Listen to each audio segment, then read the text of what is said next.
Well, good morning, everybody. It's hump day, right? Hump day. You remember that commercial with the camel? Never mind. I'm chasing a rabbit.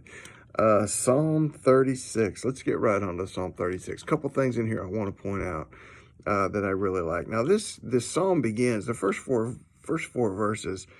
David is just talking about. Um, He's just talking about what it means to be an ungodly person. The verse says, an oracle within my heart concerning the transgression of the wicked. And he just goes on and he talks about what it means to be an ungodly person. And that description is there.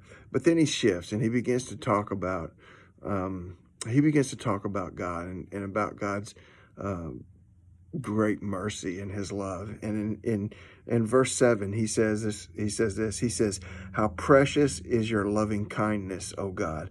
Therefore the children of men put their trust under the shadow of your wings.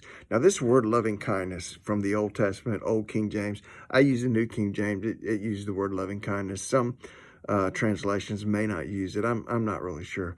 But I love this word loving kindness from the Hebrew. It's a word that encompasses so much. It's a word, it's sometimes translated mercy. It's sometimes translated grace. It's sometimes translated love, sometimes faithful, sometimes loyal.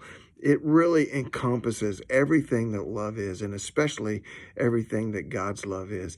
It's a word that means it's really only God's kind of love, and it is a merciful, graceful, loyal, faithful love that God has for his people. I love that word. I love that word, loving kindness. I wish we still used it in our vernacular today, but we don't.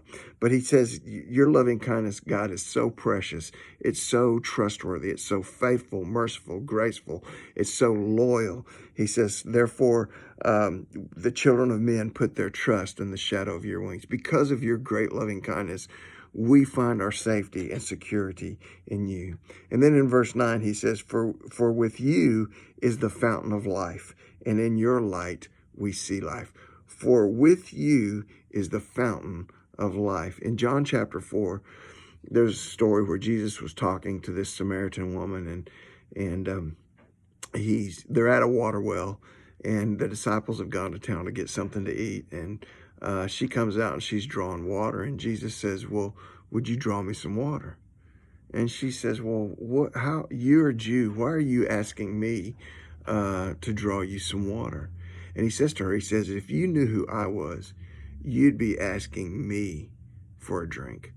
And she says, you don't have anything to draw with. Where are you going to get this water? And Jesus says to her, he says, look, if you drink of this water, referring to the water in the well, he said, you're going to get thirsty again.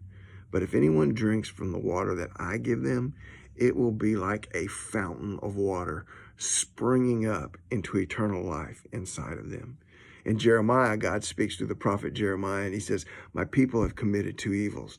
They have forsaken me, the fountain of living waters. You see, life with Christ and having Christ in your life, it's not a one-time event. It's not a one-time experience. It is daily. There is a freshness. There is a renewing.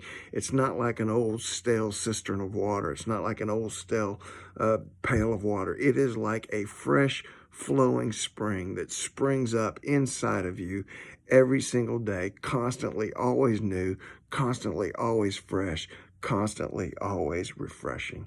So David says, for with you is the fountain of life.